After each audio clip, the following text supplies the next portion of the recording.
Hello friend, मैं Anil Sakya YouTube channel study think की online class में आपका स्वागत करता हूं। जैसा कि दोस्तों मैं आपको पढ़ा रहा हूं इस समय कंपटीशन मैथ, जिसमें लेकर चल रहा हूं वर्गमूल वाला चैप्टर, स्क्वायर रूट वाला चैप्टर, जिसमें मैं स्क्वायर रूट से संबंधित हर टाइप की प्रॉब्लम को सॉल्व करा रहा हूं आपको। इसी के साथ दोस्तों मैं बता दूं कि मैं एकेडमिक मैथ भी पढ़ाता हूँ। जो बच्चे एकेडमिक में पढ़ते हैं, चाहे वो 9th के हों, 10th के हों, 8th के हैं, उन्हें अगर किसी भी तरह की कोई समस्या है तो उनके टॉपिक को मैं डिटेल से एक्सप्लेन कर रहा हूं। और इस समय मैं उसमें चला रहा हूं लीनियर इक्वेशन। तो लीनियर इक्वेशन से संबंधित मैं पूरा डिटेल में पढ़ा रहा हूं। अगर आपको लीनियर इक्वेशन से संबंधित यानी रेखीय समीकरण से संबंधित कुछ भी पढ़ना है तो आप हमारी प्लेलिस्ट में जाएं, जहां आपको प्लेलिस्ट मिलेगी लीनियर इक्वेशन। वहां लीनियर इक्वेशन से संबंधित हर प्रॉब्लम का सॉल्यूशन है। तो चलिए दोस्तों, इसी के साथ हम चलते हैं बोर्ड पर और देखते हैं आज का अगला टाइप, स्क्वायर रूट से संबंधित अगला टाइप क्या होगा। तो दोस्तों आज जो मैं क्वेश्चन लेके आया हूं वो बड़े ही दमदार ट्रिक के साथ लाया हूं, जिसका सेकंड के कुछ ही समय में आप आंसर निकाल पाएंगे ट्रिक की मदद से, और उसको फिर हम आपको बताएंगे डिटेल से भी। तो क्वेश्चन देखिए दोस्तों, जैसे क्वेश्चन है आपके सामने, अंडर रूट के अंदर लिखा हुआ है 6 प्लस अंडर रूट के अंदर लिखा हुआ है 6 प्लस अंडर रूट के अंदर लिखा हुआ है 6 और plus dot dot dot infinitive. आपसे पूछा जाता है इसका मान क्या होगा। तो दोस्तों आज आप देखेंगे कि सेकंड के कुछ ही हिस्से में आप अपने आंसर को कैसे लगाएंगे एक दमदार और धुआंधार ट्रिक के साथ। तो चलिए दोस्तों आते हैं। आपको इसमें कुछ नहीं करना है दोस्तों, बस आपको देखना है कि रूट के अंदर रूट है और इन संख्याओं के बीच में प्लस लगा हुआ है और ये इनफाइनाइट तक जाती हैं, और आपको बताना है इनका आंसर, इनका सम क्या होगा। तो आपको कुछ नहीं करना है, वो संख्या को बाहर ले लेना है और आपको इसके दो ऐसे खंड ढूंढना है जिनका अंतर 1 हो। ऐसे दो गुणनखंड कीजिए 6 के कि जिसका अंतर 1 हो। तो देखिए 3 दूनी 6, 3 दूना 6। अगर आप देखें तो 3 और 2 का अंतर कितना है? 1 है, और इनका गुणा कितना है? 6। तो बस अगर वो, उसके बाद आपको याद रखना है कि अगर इसमें प्लस लगा है, जुड़ रहे हैं, तो इसमें बड़ा वाला आपका आंसर हो जाएगा, बड़ा वाला आंसर हो जाएगा। तो बस इतनी सी देर लगेगी आपको। तो आपने देखा सेकंड के कुछ ही हिस्से में, और इसका आंसर होगा आपका 3। अब अगर आपसे कहा जाए कि इसके बीच में अगर यहां माइनस लगा दिया जाए, अगर माइनस लगा दिया जाए तब इसका आंसर क्या होगा। दोस्तों बिल्कुल भी घबराने की बात नहीं है। जब यहां पर माइनस लगा दिया जाए, डॉट डॉट इन्फिनिटिव तक के लिए आपका आंसर पूछा जाए, तब भी आपको यही करना है कि 6 को बाहर लेना और 6 के गुणनखंड ऐसे करना है कि उनके बीच में डिफरेंस 1 हो, अंतर 1 हो। तो हमने देखा 3 दूनी 6। जब माइनस लगा होगा तब आपको सिर्फ इतना देखना होगा कि जो छोटा वाला होगा वही आपका आंसर होगा, छोटा वाला 2। अब आपका आंसर 2 हो जाएगा। तो देख रहे हैं दोस्तों कितनी आसान ट्रिक है, आपको कुछ भी नहीं करना है। अगर माइनस लगा है तो आपको छोटा वाला आंसर देखना है। अब दूसरा क्वेश्चन हम लेते हैं। तो दोस्तों आप हमारे साथ बने रहिए और हमारे चैनल को देखते रहिए। दूसरी बात, अगर आपको अच्छा लगे तो सब्सक्राइब जरूर कीजिए, और तभी कीजिए जब आपको अच्छा लगे। दूसरा क्वेश्चन लेते हैं, जैसे under root 12 plus under root 12 plus under root 12 और plus dot dot dot infinite तक जाएगा, और आपसे पूछेगा कि इसका आंसर क्या है। तो दोस्तों बिल्कुल भी मत घबराइएगा। देखिए प्लस लगा हुआ है, प्लस लगा हुआ है, डॉट डॉट इनफाइनाइट तक जा रहा है, और अंडर रूट के अंदर इस तरीके से लिखा हुआ है। अगर ऐसी समस्या, आपको कुछ नहीं करना है, आपको केवल 12 को बाहर लेना है और 12 के दो ऐसे खंड करना है कि उनका अंतर 1 हो। तो आप देखिए 4 3 12 या 3 चौक 12। आप देख रहे हैं कि इन दोनों का अगर अंतर निकालेंगे तो 1 होगा। और उसके बाद आपको देखना है कि इसमें प्लस लगा हुआ है। अगर प्लस लगा हुआ है तो बस जो बड़ा वाला है वही आपका आंसर होगा, और इसका आंसर हो जाएगा 3। सॉरी, यहां पे आपको देखना है कि दोनों गुणनखंड में बड़ा कौन सा। तो देखिए इसमें दोस्तों आपको कुछ नहीं करना है, आपको लेना है 12 के दो ऐसे गुणनखंड जिनका अंतर हो 4। तो आप देखेंगे 3 चौक 12 और इनके बीच जो डिफरेंस है वो कितना आया? 1। बस आपका आंसर आपके सामने है। अब आपको देखना है कि अगर क्वेश्चन में प्लस लगा हुआ है तो आपका आंसर बड़ा वाला फैक्टर होगा और आपका आंसर हो जाएगा 4। लेकिन दोस्तों यहीं पे एक चीज बड़े इत्मीनान से ध्यान रखिएगा कि अगर यहां पे माइनस लगा दिया जाता है, प्लस की जगह क्या कर दिया जाता है, माइनस। अब बिल्कुल भी घबराने की बात नहीं है, बस 12 के आपको दो फैक्टर करना है, 3 चौक 12, और इनके बीच में डिफरेंस देखना है 1 होना चाहिए। तो 12 के दो ऐसे फैक्टर लेना है, दो ऐसे गुणनखंड करना है कि उनका अंतर 1 रहे। तो 3 चौक 12, अगर माइनस लगा है तो आंसर होगा छोटा वाला गुणनखंड आपका आंसर हो जाएगा, और इसमें आंसर हो जाएगा 3। आइए अब हम एक और क्वेश्चन लेते हैं दोस्तों, और आपको क्या करना है कि आपको वीडियो को पॉज करके और आंसर खुद बनाना है। जैसे हमने ले लिया 20 plus √20 plus √20 plus dot dot dot, और ये जाएगा इनफाइनाइट तक, और आपको बताना है इसका आंसर। तो जैसा कि मैं देख रहा हूं दोस्तों, आपने इसका आंसर कर लिया होगा, क्योंकि अब आपके लिए ऐसे क्वेश्चनों का आंसर निकालना सेकंड के कुछ ही हिस्सों का काम है। तो आप जानते हैं ये 20 और 20 के हमें दो ऐसे फैक्टर करना है जिनके बीच का अंतर 1 हो, तो वो होता है 4 पंजे 20। देखिए डिफरेंस 1 है और 20 के दो गुणनखंड हैं। अब आपके क्वेश्चन में अगर प्लस लगा हुआ है तो बड़ा वाला जो गुणनखंड होगा वो आपका आंसर होगा, तो इसका आंसर हो जाएगा 5। इतनी देर लगेगी। अगर दोस्तों आप डिटेल में जानना चाहते हैं कि ये 5 कैसे आ जा रहा है तो वो भी मैं आपको बताऊंगा, लेकिन उससे पहले चलते हैं अगले टाइप पर।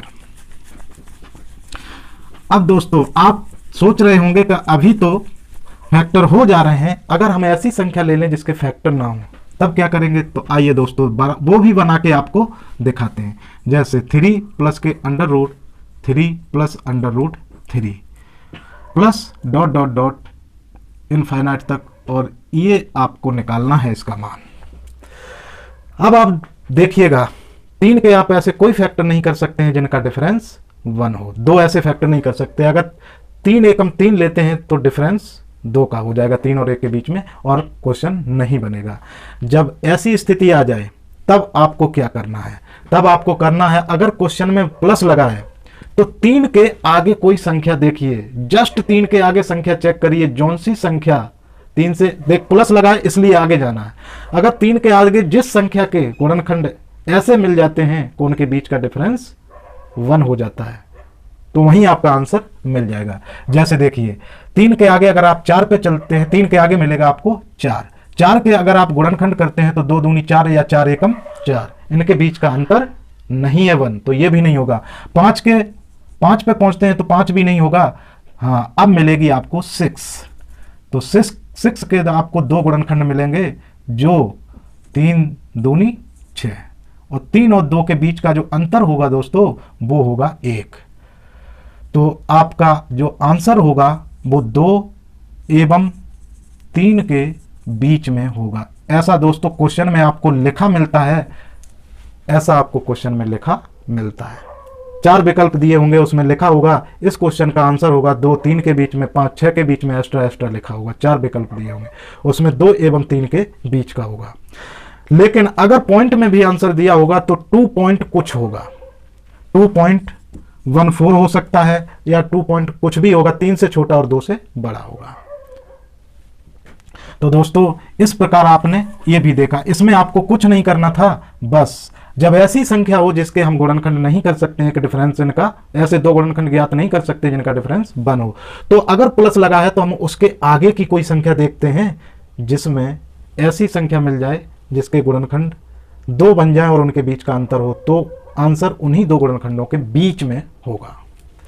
लेकिन अगर इसके बीच में माइनस लगा दिया जाए, जब माइनस लगा दिया जाए तब आपसे कहा जाए कि बताइए अब इसका आंसर क्या होगा। तो जब माइनस लगा हो और ऐसी संख्या दी हो जिसके गुणनखंड करने पर 2 गुणनखंड ऐसे ज्ञात नहीं किए जा सकते हैं जिनका अंतर 1 हो, तब हम अगर माइनस लगाए तो 3 से छोटे, 3 से पीछे की तरफ देखते हैं कि कौन सी संख्या पहली मिलेगी जिसके गुणनखंड है, 2 ऐसे गुणनखंड मिल जाए जिनका अंतर 1 हो। तो हम आते हैं 2 पे, 3 से छोटी है 2, 2 के 2 गुणनखंड हमको मिलेंगे दोस्तों 2 एकम 2। आप देख रहे हैं कि 2 के 2 गुणनखंड मिल गए 2 एकम 2, जिनके बीच का डिफरेंस जो है वो भी 1 है। तो दोस्तों अब इस क्वेश्चन का अगर माइनस लगाए तो इसका आंसर होगा 1 एवं 2 के बीच में, यही आपका आंसर होगा। तो ऐसा आपको क्वेश्चन में आता है लिख के विकल्प कि 1 एवं 2 के बीच में है, और अगर दिया भी जाता है तो पॉइंट में दिया होगा जो 1 पॉइंट कुछ होगा, लेकिन 2 से छोटा होगा। तो दोस्तों इस तरीके से आपने देखा। हो सकता है अब हम आपको एक क्वेश्चन देते हैं और आपको उसको हल करना है और बताना है कि इसका आंसर कैसे होगा। आपको बनाना है √1 plus √1 plus √1 plus dot dot dot infinite तक, और इसका बताना है आपको मान। तो दोस्तों आप बना पाएंगे इसको? वीडियो को पॉज करिए और बनाइए। हाँ तो दोस्तों मुझे उम्मीद है कि आप लोगों ने जरूर ऐसा किया होगा। अब आप देखिए इसमें क्या लगा है, प्लस लगा है, और एक के हम ऐसे गुणनखंड नहीं कर सकते हैं कि जिनका आंसर एक के ऐसे 2 गुणनखंड हम नहीं बना सकते हैं जिनका अंतर 1 हो। हम एक के गुणनखंड बना सकते हैं 1 × 1, लेकिन इनका वो हो जाएगा डिफरेंस 0, 1 नहीं होगा।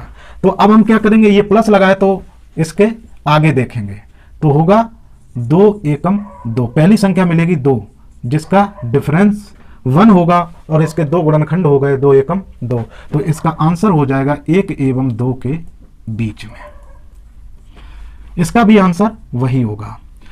तो आप घबराइएगा मत। आप कहेंगे सर जी -3 वाला था उसमें भी आप यही बताए थे और इसमें भी यही बताए थे। हाँ दोस्तों आंसर वही होगा। पॉइंट में निकालेंगे तो हो सकता है इसका 1.15 हो और उसका 1.25 या 35, कुछ भी हो सकता है, लेकिन थोड़ा सा डिफरेंस होगा, लेकिन आंसर जो होगा 1 और 2 के बीच में ही आएगा। तो दोस्तों मुझे उम्मीद है कि आपने इस क्वेश्चन को बनाना पूरी तरीके से सीख लिया होगा और आप सेकंड के कुछ ही हिस्सों में आंसर निकालेंगे। अगर दोस्तों आपको ये ट्रिक पसंद आई है तो आप मेरे चैनल को सब्सक्राइब जरूर कीजिएगा। अब हम दोस्तों आते हैं आगे। हाँ पहले दोस्तों मैं इसका आपको डिटेल बताता हूं कि ये ऐसा हो क्यों जाता है। देखिए दोस्तों, अगर इस क्वेश्चन का आप डिटेल जानना चाहते हैं तो √6 plus √6 plus √6 plus dot dot dot infinite तक, और इसका बताना है आपको।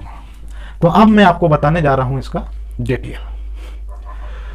तो देखिए क्या होता है दोस्तों, ये जो एडिशन है हमारा इनफाइनाइट तक जा रहा है, और किसी भी चीज में तो हम मान लेते हैं कि ये जो है x के बराबर है, और ये जब एडिशन इनफाइनाइट अनंत तक जा रहा है तो अनंत में आप कुछ भी जोड़ दीजिए, थोड़ा बहुत जोड़ दीजिए और कुछ भी थोड़ा घटा दीजिए तो कोई फर्क नहीं पड़ता है, वो अनंत ही रहता है। तो हम क्या करते हैं कि यहां से आगे की चीज है उसको क्या मान लेते हैं x, केवल एक पोर्शन को इसमें से अलग करता हूं, तो ये हो जाएगा x बराबर √6 प्लस x, ये आ जाएगा। इसमें क्या किया गया कि यहां से आगे का पोर्शन है वो भी किसके बराबर हो जाएगा, x के, क्योंकि ये तो इनफाइनाइट तक है, केवल एक √6 को हमने अलग कर लिया और बाकी ये पूरा जो बचेगा वो भी x के बराबर ही होगा, क्योंकि अगर कोई चीज इनफाइनाइट तक है उसमें से थोड़ा बहुत पोर्शन अगर अलग कर लो तो भी वो इनफाइनाइट ही माना जाता है। तो दोस्तों हमने ये √ को अलग किया और ये जो चीज है वो भी किसके बराबर हो जाएगी, x के, तो ये हो गया x = √x प्लस। हाँ दोस्तों, तो इसका हम दोनों तरफ वर्क कर देते हैं, स्क्वायरिंग ऑन बोथ साइड, तो ये हो जाएगा x² = 6 प्लस x। अब हम इसको दोनों को उठा के इक्वल टू के इधर ले आते हैं तो ये हो जाएगा x - x - 6 = 0। अब ये बन गया 2 घातीय समीकरण। अगर आपको ये सॉल्व करना आता है तो ठीक है, नहीं तो मैं बहुत जल्द लेके आ रहा हूँ वीडियो इस पर 2 घातीय समीकरण को हल करने के मेथड, जिसमें हम आपको सिखाएंगे कि 2 घातीय समीकरण को हल कैसे किया जाता है। बहुत जल्द लेकर आऊंगा और हमारी प्लेलिस्ट में जाके आप देख लीजिए, वहां आपको मिलेगा क्वाड्रेटिक इक्वेशन का सॉल्यूशन, यानी क्वाड्रेटिक इक्वेशन का हल। फिलहाल यहाँ देखते हैं इसको हल कैसे किया जाता है। यहाँ पे है 1 और यहाँ पे है 1, 6 का -6 यहाँ पे, तो -6 के ऐसे मल्टीप्लाई -6 के 2 ऐसे खंड करते हैं जिनको घटाने पर कितना आ जाए, 1 आ जाए, घटाने पर 1 आ जाए, गुणा करने पर 6 आ जाए, सॉरी गुणा करने पर 6 आ जाए और घटाने पर 1 आ जाए, तो वो है 3 दूनी 6, यानी 6 के 2 ऐसे खंड कर देना है कि उनका अंतर तो 1 रहे लेकिन गुणा करने पर 6 आ जाए, तो वो हो जाएगा x² - 3 - 2x - 6 = 0। अब हम क्या करेंगे, इसको ओपन कर देंगे तो ये हो जाएगा x² - 3x प्लस के 2x - 6 = 0। 2 घात समीकरण को हल करने का ये मेथड है। अब दो में से कॉमन ले लेंगे तो ये आ जाएगा x कॉमन लेंगे इन दोनों में से तो ये बचेगा x माइनस 3, और यहाँ से प्लस के 2 कॉमन ले लेंगे तो ये बचेगा x माइनस 3 इजकल टू 0। अब इन दोनों में से पूरे में से x माइनस 3 को हम कॉमन ले लेंगे, बचेगा x प्लस 2 इजकल टू 0। अब जब हम इसको सॉल्व करेंगे तो दोनों ब्रैकेट में अलग अलग जीरो करेंगे, x माइनस 3 इजकल टू 0 तो x बराबर आ जाएगा 3। दूसरा वैल्यू यहाँ से निकलेगा x प्लस 2 इजकल टू 0 तो x बराबर माइनस 2। तो आप देख रहे हैं क्वेश्चन में प्लस है तो माइनस वाला तो आंसर होगा नहीं, इसलिए आंसर होगा 3। ठीक है, इतना करने के बाद आप इसका आंसर निकाल पाए कि यहाँ पे जो वैल्यू होगी वो 3 होगी। लेकिन हमने आपको पहले ही बताया था ट्रिक से कि 6 को बाहर निकालिए और 6 के 2 ऐसे गुणनखंड कीजिए जिनके बीच का अंतर 1 हो, और वो थे 3 दूनी 6। फिर मैंने आपसे बताया था कि अगर यहाँ प्लस लगा है तो बड़ा वाला आंसर होगा और माइनस लगा है तो छोटा वाला होगा। तो दोस्तों आज हमने आपको बताया एक दमदार ट्रिक, ऐसे क्वेश्चनों को जिनको सॉल्व करने में सेकंड का कुछ ही समय लगेगा आपको। अब दोस्तों ये तो आपने सीखा कि अगर ऐसे क्वेश्चनों को हम डिटेल में सॉल्व करें तो कैसे करेंगे। अब दोस्तों हम ले चलते हैं आपको अलग टाइप एक दूसरा क्वेश्चन जहां हम आपको फंसा देंगे। देखिए आपको लगता है कि हम सीख गए हैं under root 11 plus under root 11 plus under root 11। इसको बना के देखिए, वीडियो को पॉज करिए और इसका आंसर निकाल के देखिए। मुझे उम्मीद है दोस्तों आपने ऐसा किया होगा। आइए देखते हैं इसको कैसे बनाएंगे। देखिए प्लस लगा है और 11 के हम ऐसे दो गुणनखंड नहीं पता कर सकते हैं जिनके बीच का अंतर 1 हो और उनका गुणा 11 हो, नहीं कर सकते हैं। तो अब हम चलते हैं, देखिए प्लस लगा तो इसके आगे की संख्या को चेक करते हैं। 11 के बाद आती है 12, मिल गया आंसर दोस्तों। 12 के हम 2 ऐसे गुणनखंड कर सकते हैं जिनके बीच का अंतर 1 है और उनका गुणा 12 है। 2 गुणनखंड मिल गए आपको। तो अब आपके क्वेश्चन में लगा है प्लस, ठीक है, तो 4 3 12। इसका मतलब आपका जो आंसर होगा वो 3 एवं 4 के बीच में होगा। 4 के बीच में होगा, कुछ भी होगा, 3.15 हो सकता है। ठीक है, अगर प्लस में भी आपका आंसर दिया हुआ है, वो सॉरी एक सिंगल संख्या में दिया हुआ है तो 3 और 4 के बीच में होगा। आप आसानी से ढूंढ सकते हैं, नहीं तो विकल्प में यही दिया होगा कि 3 एवं 4 के बीच में होगा। चलिए आइए दोस्तों अब हम चलते हैं, आपको एक और अलग टाइप की क्वेश्चन को दिखाएंगे आपको। अगर प्लस और माइनस की जगह पे कुछ और लगा हो, जैसे लगा है 2 अंडर रूट 2 प्लस वो सॉरी डॉट डॉट डॉट। आपसे कहा जाता है इसका आंसर बताइए। देखिए दोस्तों अब प्लस नहीं है, इनके बीच में लगा हुआ है मल्टीप्लाई, और जब मल्टीप्लाई लगा हो ऐसी समस्या हो तो आंसर आपका वही हो जाएगा 2। अगर आपसे कहा जाए under root 6 into under root 6 into under root 6 और डॉट डॉट डॉट, तो आपका आंसर होगा 6। कुछ भी नहीं करना है आपको, डायरेक्ट 6 लिख देना है। लेकिन अगर आपके पास क्वेश्चन का टाइप चेंज कर दिया जाए और ये कहा जाए आपसे कि under root 2 into under root 2 into under root 2, अब आपसे आंसर पूछा है, डॉट डॉट नहीं लगा है। ठीक, ध्यान रखिएगा, डॉट डॉट नहीं लगा है, गुणा तो है इनके बीच में लेकिन डॉट डॉट नहीं लगा है। अब आपका आंसर क्या होगा? तो देखिए ये वर्गमूल है 1 2 3। यहां आप जानते हैं 2 होता है, कितना होता है यहाँ पे 2 होता है, लिखा नहीं जाता है। तो अब जितने वर्गमूल हैं 1 2 3 है, तो 2 दूनी 4, 4 दूनी 8, तो ये 2 है, 2 की पावर 8 और इसके ऊपर 1 कम करके लिख दीजिए 7/8। आपका आंसर हो जाएगा 2 की पावर 7/8। दोस्तों अगर आपको पसंद आई ये ट्रिक तो वीडियो को जरूर सब्सक्राइब कीजिए और हमारे साथ जुड़े रहिए, हमारे चैनल के साथ जुड़े रहिए। ऐसी ही दमदार ट्रिक को लेकर आता रहूंगा मैं आपके लिए। अब आइए देखते हैं under root 9 into under root 9 into under root 9। आपसे कहा जाता है, अब ध्यान से देख लीजिए, इसमें जो है डॉट डॉट नहीं लगा है, क्वेश्चन यहीं पर एंड हो जाता है। ठीक है, या 4 हो सकती हैं, कुछ भी हो सकती हैं, मान लीजिए इस पे और आगे बढ़ा सकता है वो अंडर रूट 9। अब आपसे पूछता है इसका आंसर क्या होगा, तो देख लीजिए इसमें डॉट डॉट नहीं लगा है। ऐसे क्वेश्चनों में आप देखेंगे, आप गिनेंगे अंडर रूट 1 2 3 4, तो 2 दूनी 4 दूनी 8 दूनी 16, तो 9 की पावर 16 और इसके ऊपर लिख लीजिए 1 कम करके 15/16। यही हो जाएगा आपका आंसर। तो दोस्तों इस तरीके से आपने देखा कि जितने भी टाइप की यहाँ से प्रॉब्लम्स बन सकती हैं, क्वेश्चन बन सकते हैं, हर टाइप के क्वेश्चन को मैंने आपके सामने सॉल्व किया और ऐसी दमदार ट्रिक के साथ जो कुछ ही सेकंडों में आपको आंसर निकाल के देगी। तो दोस्तों मैंने ये बताया है आपको बहुत ही शॉर्ट ट्रिक के माध्यम से क्वेश्चन को सेकंड के कुछ ही हिस्से में निकालना। अगर आप चाहें तो मैं इसका डिटेल भी आपको बता सकता हूं और उसका डिटेल मैंने आपको बता दिया। देखिए अगर आप इसका डिटेल जानना चाहते हैं, जैसे √9 अंडर √9 अंडर √9 सबका मल्टीप्लाई है लेकिन डॉट डॉट नहीं है, तो आप क्या करेंगे? देखिए हमने बताया था कि अगर आप किसी संख्या से वर्गमूल हटाते हैं तो उसकी पावर 1/2 हो जाती है। तो 1/2 अंडर √9 इंटू इसका वर्गमूल हटाएंगे तो ये आ जाएगा और अंडर रूट और इसके अंदर ये अंडर √9 आ जाएगा। अब अगर हम इसको सॉल्व करते हैं तो ये 9 की पावर 1 है, ये 9 की पावर 1/2 है, दोनों के बीच में गुणा हो रहा, जुड़ जाएंगे तो ये हो जाएंगे 1 + 1/2, 2 एकम 2 और 1 3/2। तो यहाँ पे आंसर आ जाएगा अंडर √9 इंटू अंडर √9 की पावर 3/2, ये आ जाएगा। अब आप क्या करेंगे? इसका जब वर्गमूल हटाएंगे तो आपका आंसर आ जाएगा 9 इंटू 9 की पावर 3/2 इंटू 1/2। जब ये वर्गमूल हटेगा तो इस पे पावर फिर आ जाएगी 1/2 जो इसके इंटू हो जाएगी और आपका आंसर आ जाएगा अंडर रूट, ऊपर लिखता हूं दोस्तों ये नीचे, तो देखिए अब आपके पास आंसर आ जाएगा अंडर √9 इंटू अंडर √9 की पावर 3/2, ये आ गया है। अब आप फिर इसका अंडर रूट हटाएंगे तो क्या हो जाएगा? 9 इंटू 9 की पावर 3/4।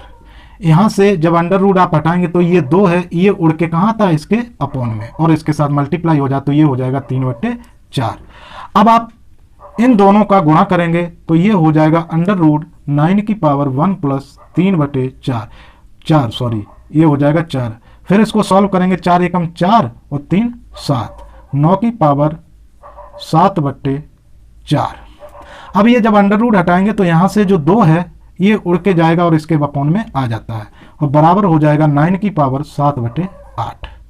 तो ये आपका आंसर आया 9 की पावर 7/8। लेकिन अगर आप ट्रिक को यूज करेंगे तो आप क्या पाएंगे? देखिएगा, आपने देखा कि 1 2 3 वर्गमूल हैं, तो 2 दूनी 4, 2 दूनी 4, 4 दूनी 8, 9 की पावर लगा दीजिए 8 और इसके ऊपर 1 कम करके लिख दीजिए और ये हो जाएगा 7/8। कुछ ही सेकंड में आपको इसका आंसर मिल जाएगा। तो दोस्तों आज आपने वर्गमूल के उन क्वेश्चनों को सीखा है जिनको निकालने में आपको काफी टाइम लगता है और यहाँ बनता है द्विघातीय समीकरण। इनको सॉल्व करने में द्विघातीय समीकरण बनता है अगर इनको प्रॉपर तरीके से सॉल्व करेंगे, जिसको सॉल्व करने में मिनट के हिसाब से टाइम लग जाता है। लेकिन आप इन क्वेश्चनों को सेकंड के कुछ ही हिस्सों में बना सकते हैं यूजिंग धुआंधार ट्रिक। तो दोस्तों आज अगर आपको ये वीडियो अच्छा लगा है तो सब्सक्राइब जरूर कीजिए। इसी के साथ मैं अपनी क्लास को समाप्त करता हूं। धन्यवाद। जय।